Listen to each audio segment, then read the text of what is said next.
Innal hamdalillah nahmaduhu wa nasta'inuhu wa nastaghfiruh wa na'udzu billahi min shururi anfusina wa sayyiati a'malina. May yahdihillahu fala mudilla lahu wa may yudlil falan tajida lahu waliyyan mursyida.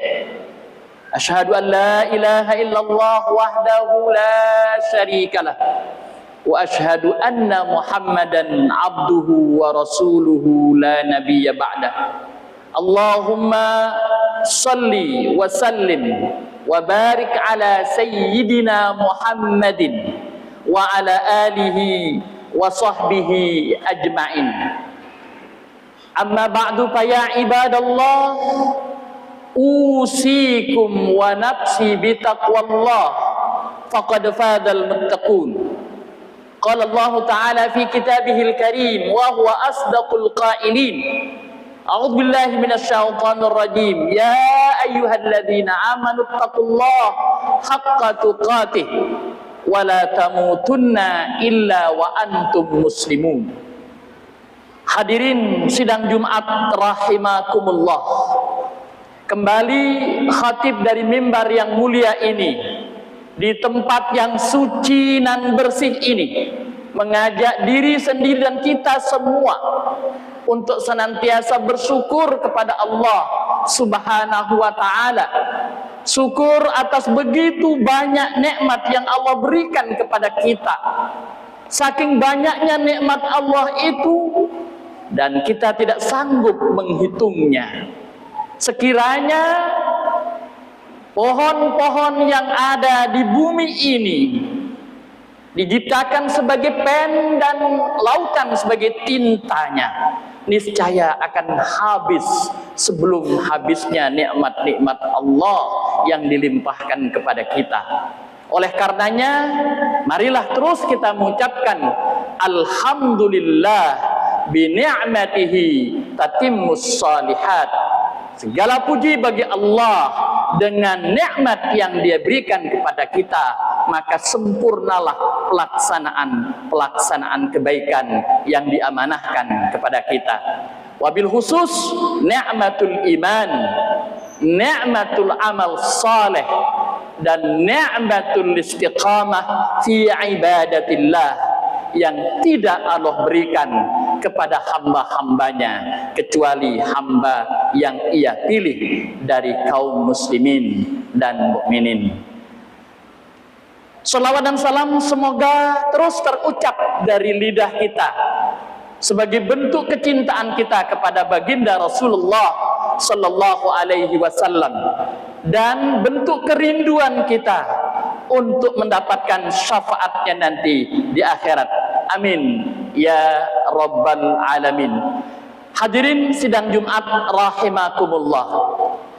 Terus kita ingat dan harus kita ingat dan sadar bahwa tugas pokok kita, tujuan diciptakannya kita ke muka bumi untuk beribadah kepada Allah Subhanahu wa ta'ala. Karena ini adalah visi hidup kita sekaligus misi hidup kita, maka kita terus mengoreksi, meningkatkan kualitas ibadah kita dan kuantitas ibadah kita. Di antara cara meningkatkan kualitas ibadah kita adalah dengan terus mengoreksi. Jangan-jangan ibadah kita ada hal-hal yang merusaknya. Jangan ada hal yang menghancurkan nilai-nilainya. Karenanya khotib pada kali ini ingin mengajak para hadirin untuk mentadabburi satu hadis dari baginda Rasulullah sallallahu alaihi wasallam yang khatib beri judul penghancur amal. Adalah seorang sahabat Ummu Ma'bad. Ummu Ma'bad yang namanya aslinya adalah Atikah binti Khalid al-Ansari.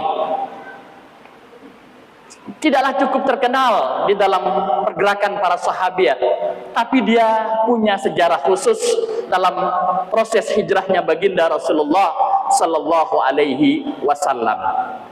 Pada saat Rasulullah bersama Abu Bakar hijrah meninggalkan kota Mekah menuju Madinah, mendekati Madinah, baginda Rasul dan Abu Bakar kelaparan dan kehausan, tidak ada makanan, sudah habis di jalan.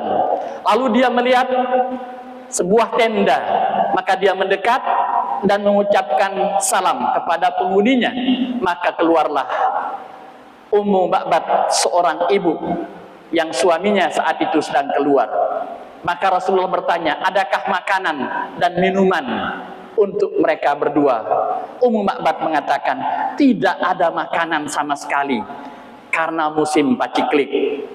Adakah kambing yang bisa diperah? Kata Ummu Ma'bad, ada, tapi dia kambing kurus dan tidak bisa mengeluarkan air susu. Maka Rasulullah SAW meminta supaya kambingnya dibawa keluar, dan kambing itu diberikan ke Rasulullah, dan kambing itu tidak pernah mengeluarkan air susu karena saking kurusnya jarang makan oleh baginda Rasulullah SAW.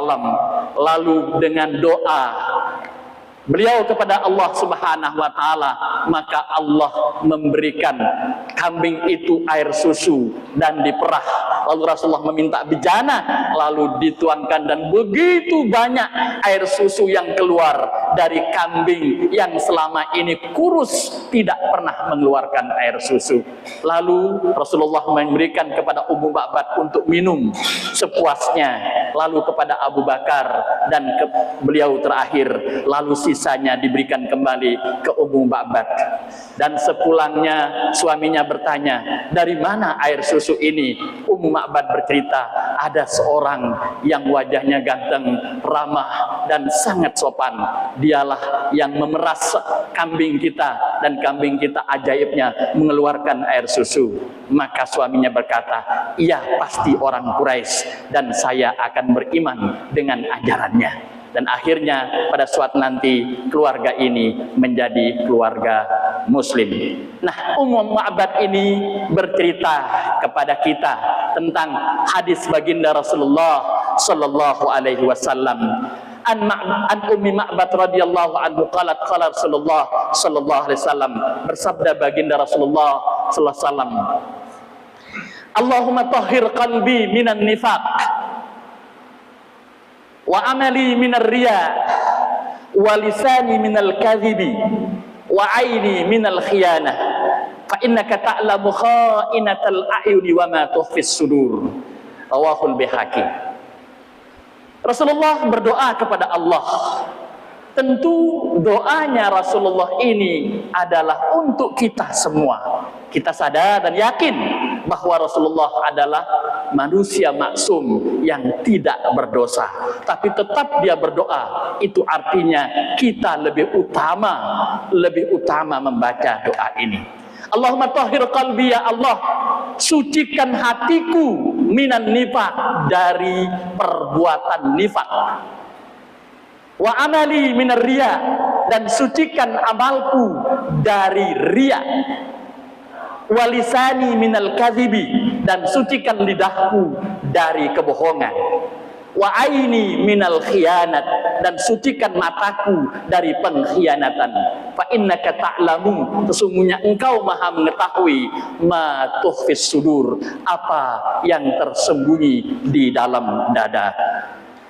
Hadirin rahimakumullah, ada 4 hal yang harus kita hindari. Pertama adalah nifak. Nifak sama-sama kita ketahui, tentu melihatkan yang baik, menyembunyikan yang jelek. Nifak ada 2, nifak al-i'tiqadi wan nifak amali.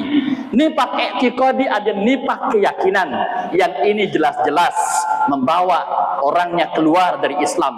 Itulah yang disebut dengan mereka yang berada di asfal safilin minan nar, dan yang kemungkinan kita akan berada pada nifak amali, nifak perbuatan. Rasulullah sallallahu alaihi wasallam bersabda, ayatul munafiki salasatun, tanda-tanda orang munafik. Munafik di sini artinya munafikul amali, munafik amalnya, bukan keyakinannya. idza haddasa kadzaba, bila dia berbicara dia dusta. Wa idza wa'ada akhlafa, dia berjanji pasti dia ingkari. Wa idza tumina khana, bila dia diberi amanah dia khianat. Hadirin rahimakumullah, Allah Subhanahu wa taala di awal Al-Qur'an surat Al-Baqarah membagi manusia menjadi 3 bagian. Pertama, orang-orang muttaqin. Orang-orang muttaqin. Yang kedua adalah orang-orang kafir, dan yang paling banyak ayatnya sampai ke ayat 20 dari surat Al-Baqarah adalah orang-orang munafik. Orang-orang munafik. Di satu ayat di antara ayat-ayat al-munafik itu Rasulullah Subhanahu wa taala menjelaskan, wa minan nasi may yaqulu amanna billah wal yaumil akhir wa ma hum bimumin. Ayat yang ke-8. Di antara manusia ada yang berkata, saya beriman kepada Allah dan beriman kepada hari akhir. Wa ma hum bimumin, padahal mereka tiadalah beriman. Yukhadi'una Allah walladzina amanu wa ma yahdauna illa anfusahum wa ma yashurun. Mereka menipu orang-orang beriman, padahal mereka tidak menipu kecuali menipu diri mereka sendiri. Fi qulubihim maradun fazadahumullahu marada. Di dalam hati mereka ada penyakit, lalu Allah lipat gandakan penyakit itu. Walahum adzabun alim bima kanu yakzibun. Bagi mereka adalah azab yang pedih atas perbuatan mereka. Kata maradun, penyakit di sini kata ulama tafsir adalah penyakit nifaq dan penyakit ragu. Hadirin rahimakumullah, kenapa Rasulullah Shallallahu Alaihi Wasallam sangat melarang kita dan mengajak kita, menyuruh kita untuk menjauhi yang namanya nifaq? Kenapa? Karena nifaq ini, khususnya nifaqul amali, akan membuat manusia itu malas. Ketika manusia itu malas dalam beramal apapun dia, wabil khusus dalam ibadah, maka dia tidak akan fokus. Karena dia tidak fokus, maka dia akan lalai.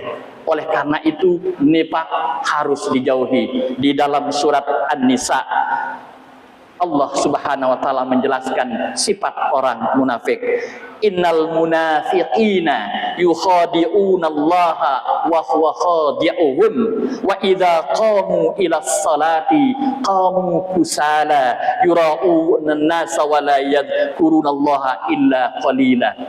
Sesungguhnya orang-orang munafik itu bila bangun untuk sholat, dia bangun dalam keadaan malas. Dan dia melakukan ibadah dengan riya dan tidak menyebut Allah kecuali sedikit. Hadirin rahimakumullah, marilah kita introspeksi, marilah kita sadari, kita tanya diri kita, bagaimana keadaan kita ketika azan dikumandangkan, ketika Allah memanggil kita. Adakah perasaan kita malas?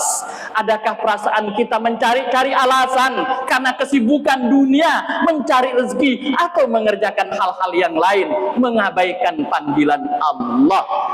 Maka ketika itu terjadi, na'udzubillah, summa na'udzubillah, jangan-jangan itu adalah bibit-bibit nifaq yang ada di dalam diri kita.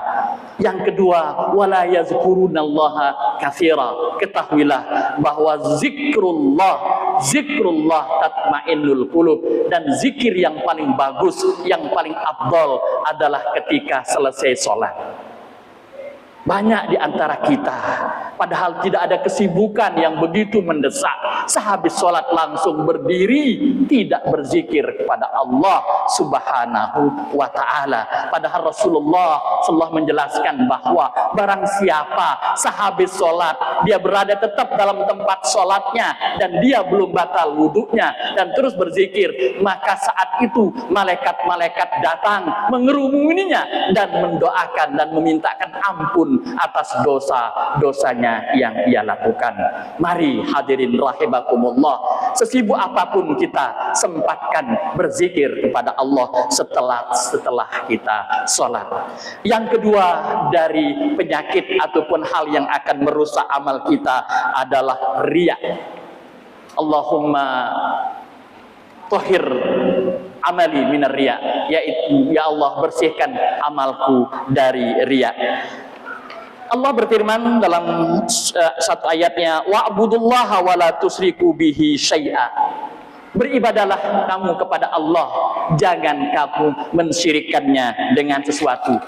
Ayat ini jelas-jelas memerintahkan kita beribadah kepada Allah, tapi di saat yang sama kita disuruh tidak berbuat syirik kepada Allah. Mungkinkah kita sedang beribadah kepada Allah, misalnya sholat, di saat yang sama kita berbuat syirik? Tentu jawabannya tidak. Bila itu syirik besar, tapi tanpa kita sadari, tanpa kita ketahui bahwa di dalam ibadah kita diam-diam merasuk syirik itu yang disebut dengan riya, yaitu ingin kita dilihat orang atau fokus kepada manusia, tidak fokus kepada Allah Subhanahu wa ta'ala. Tidakkah kita merenung bagaimana Rasulullah memerintahkan kita setelah habis sholat bukan mengucapkan Alhamdulillah, tetapi justru yang kita diperintahkan ucapkan Astaghfirullah, Astaghfirullah 3 kali sehabis salam setiap sholat. Itu artinya mengandung makna bahwa di dalam sholat kita mungkin berbuat hal-hal yang salah, bahkan sampai kita mensyirikkan Allah, yaitu masuknya riya di dalam diri kita. Rasulullah SAW menyampaikan sebuah hadis di mana Rasulullah mengatakan, Inna akhwafa ma akhafu alaikum asyirkal asghar. Sesungguhnya yang paling kutakuti dari kalian adalah syirik kecil. Qalu, sahabat berkata, wa ma al asyirkul asghar ya Rasulullah? Apa itu syirik kecil wahai Rasulullah? Qala ar-riya, yaitu fokus pamer dalam ibadah, ingin dilihat oleh orang lain, bukan ingin dilihat oleh Allah Subhanahu wa ta'ala semata. Yaqulullahu azza wa jalla lahum yaumal qiyamah. Allah akan berkata kepada mereka yang riya dalam ibadahnya di hari kiamat, idza juziyan nasu bi a'malihim, ketika manusia-manusia lain diberi pahala atas amal-amal mereka, tetapi mereka yang riya, Allah berfirman, izhabu, pergilah kalian semua ilal ladzina kuntum turauna fid dunya, kepada mereka yang dulu ketika kamu beribadah ingin dipuji dan dilihat oleh manusia. Fanzuru ma hal tajidu indahum jaza. Lihatlah, saksikanlah apakah kalian akan mendapat pahala dari mereka. Sudah barang tentu tidak mungkin, karena hari itu manusia seluruhnya dalam ketakutan menghadap Allah Subhanahu wa ta'ala. Hadirin rahimakumullah, begitu sulitnya dideteksi riya ini. Karena itu tidak ada yang bisa terhindar dari riya kecuali pertolongan Allah Subhanahu wa ta'ala. Maka sering-seringlah berdoa, Allahumma tahhir amali minar riya, ya Allah sucikanlah amalku dari perbuatan riya. Yang ketiga dari hal yang akan merusak amal kita, bohongnya lidah. Hadis yang disampaikan oleh baginda Rasulullah SAW, hadis Abi Bakrah Nafi ibn Haris, qala Rasulullah SAW, ala unabbiukum bi akbaril kabair. Maukah kamu wahai sahabat aku beritahu kamu dosanya yang paling besar dari dosa-dosa besar, dosa paling besar dari dosa-dosa besar. Salasan, 3 kali Rasulullah menyampaikan itu. Qulna ya Rasulullah, bala, kami berkata tentu wahai Rasulullah, kami mau. Al-israqu billah, pertama berbuat syirik kepada Allah, wa uququl walidain, dan durhaka kepada orang tua, wa kana muttaqian pada jalasa, lalu Rasulullah duduk sambil bersandar. Faqala, lalu dia berkata, ala wa qaulaz zur, perkataan bohong, wa syahadataz zur, dan persaksian bohong. Famazala yuqarrir, terus beliau ulang-ulang sampai kami berdoa, ya Allah kapan beliau diam. Hadis Bukhari Muslim. Kebohongan kita lakukan akan membuat kita tidak dipercaya lagi oleh orang lain, apalagi oleh Allah, apalagi oleh orang lain. Kebohongan itu akan ngajak kita untuk melakukan dosa-dosa yang lain. Rasulullah Shallallahu Alaihi Wasallam dalam hadis panjang menjelaskan kita bahwa dosa itu pangkal segala kemaksiatan, dan orang-orang yang suka berbohong akan mudah melakukan kemaksiatan yang lain. Beliau mengatakan dalam potongan hadisnya, wa iyyakum wal kadhiba, jauhilah olehmu akan bohong, fa innal kadhiba yahdi ilal fujur, karena kebohongan itu mengajak kepada perbuatan durhaka. Wal fujur wa innal fujura yahdi ilan nar, dan perbuatan fujur akan mengajak kepada neraka. Hadirin rahimakumullah, sifat bohong kata ulama adalah ra'sus dzunubi al-kadzibu. Bohong itu adalah kepala segala dosa. Ketika orang sudah biasa berbohong, maka dia akan mudah melakukan hal-hal yang lain. Tidak ada dosa kecuali ada kebohongan yang membackup-nya. Tidak ada pencurian kalau orang itu tidak pernah berbohong dan tidak bisa berbohong. Tidak ada selingkuh kalau orang itu jujur dan tidak berbohong. Tidak ada perbuatan yang lain dari dosa-dosa kecuali memang orang itu suka berbohong. Karena setiap kita ingin melakukan dosa, sudah ada rencana-rencana untuk kita berbohong ketika nanti pada saatnya kita ketangkap atau yang lainnya. Karena itu maka jauhilah kebohongan, niscaya kita akan terhindar dari dosa-dosa yang lain. Yang terakhir ialah khianatnya mata. Khianatnya mata, kata Al-Mujahid, Imam Mujahid mengatakan, yaitu melihat hal-hal yang dilarang oleh Allah Subhanahu wa ta'ala. Oleh Ibnu Abbas mengomentari firman Allah Subhanahu wa ta'ala di dalam ayatnya tentang kebohongan atau pengkhianatan hati, kekhianatan mata dan hati ini. Kata Ibnu Abbas bahwa seseorang laki-laki bersama keluarganya masuk ke dalam rumah di mana di situ banyak orang dan di situ ada seorang gadis cantik, lalu dia melirik dan memperhatikannya. Ketika keluarganya melihatnya, ia pun menunduk, tapi ketika keluarganya tidak melihatnya, ia terus melihatnya. Itu yang dimaksud dengan khianatnya mata. Garis besarnya, kata Ibnu Katsir, bahwa pengkhianatan mata artinya melihat hal-hal yang dilarang Allah Subhanahu wa ta'ala. Di surat Al-Ghafir ayat 19 Allah berfirman, ya'lamu kha'inatal a'yuni wa ma tukhfis sudur. Allah mengetahui khianatnya mata dan apa yang tersembunyi di dalam dada. Oleh karena itu, mari kita jaga pandangan kita agar kita terhindar dari khianatnya mata. Hanya ini yang bisa khotib sampaikan. Mudah-mudahan dengan apa yang khutbah singkat ini Allah memberikan kita kekuatan untuk senantiasa menghindari hal-hal yang akan merusak amal kita, hal-hal yang membuat kita malas dan lalai melaksanakan perintah Allah Subhanahu wa ta'ala. Aqulu qawli hadza wa astaghfirullah li wa lakum wa lisairil muslimin min kulli dzamb fastaghfiruh innahu huwal ghafurur rahim.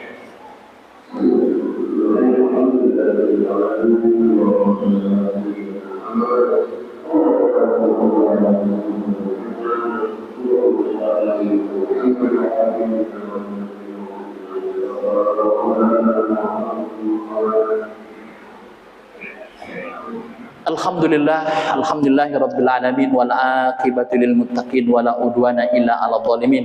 Asyhadu an la ilaha illallah wahdahu la syarikalah wa asyhadu anna Muhammadan 'abduhu wa rasuluh. Allahumma shalli wa sallim wa barik ala sayidina Muhammadin wa ala alihi wa sahbihi ajma'in. Ya ibadallah, ittaqullah haitsuma kuntum wa atbi sayyatal hasanata muha wa khaliqin nasa bi khuluqin hasanin. Wa qala Allah ta'ala fi kitabihil 'azim, innallaha wa malaikatahu yusholluna 'alan nabi ya ayyuhalladzina amanu shallu 'alaihi wa sallimu taslima. Allahumma salli ala Muhammad wa ala ali Muhammad kama sallaita ala Ibrahim wa ala ali Ibrahim fil alamin innaka Hamidum Majid. Allahumma barik ala Sayyidina Muhammad wa ala ali Muhammad kama barakta ala Ibrahim wa ala ali Ibrahim fil alamin innaka Hamidum Majid. Hadirin rahimakumullah, marilah kita berdoa kepada Allah Subhanahu wa taala dengan khusyuk dan tawadhu di hari yang mulia ini, di Sayyidul Ayyam. Mudah-mudahan doa-doa kita dikabulkan Allah Subhanahu wa taala. Allahumma ighfir lil muslimin wal muslimat wal mu'minin wal mu'minat al ahya minhum wal amwat. Allahumma inna nas'aluka bi annana nashhadu annaka antallah la ilaha illa antal ahad الصمد الذي لم يلد ولم يولد ولم يكن له كفوا أحد. اللهم إنا نسألك رضاك والجنة ونعوذ بك من سخطك والنار. اللهم إنا نسألك الجنة وما قرب إليها من عمل وقول واعتقاد ونعوذ بك يا الله من النار ما قرب إليها من عمل وقول واعتقاد. اللهم inna ala dzikrika wa syukrika wa husni ibadatik. Allahumma ya muqallibal qulub tsabbit qulubana ala dinika wa ala ta'atika wa ala husni ibadatik wa ala husni ibadatik. Allahumma ansur man nasarad din wahzul man khazalal muslimin. Allahumma ansur ikhwanana al mustada'afin al mazlumin fi Palestin nasran aziza. Allahumma dammir a'da'ahum minal yahudi tadmira. Allahumma dammir a'da'ahum wa a'da'aka tadmira. Allahumma man arada bina wa arada bidinina wa aqidatina su'a faj'alid da'irata su' tadur alaihim ya aziz ya sattar ya jabbar ya qahhar ya man lahu kun fayakun ya fa'alun lima yurid birahmatika ya arhamar rahimin. Allahumma hadha du'auna kama amartana ya rabbana fastajib lana kama wa'adtana innaka la tukhliful mi'ad. Wa sallallahu ala sayyidina Muhammad walhamdulillah. Ibadallah, innallaha ya'murukum bil 'adli wal ihsan wa ita'i dzil qurba wa yanha 'anil fahsya'i wal munkar wa ya'izukum la'allakum tadhakkarun. Wazkurullahal 'azim yazkurukum was'aluhu min fadlihi yu'tikum wa la dzikrullahi akbar. Aqimus shalah.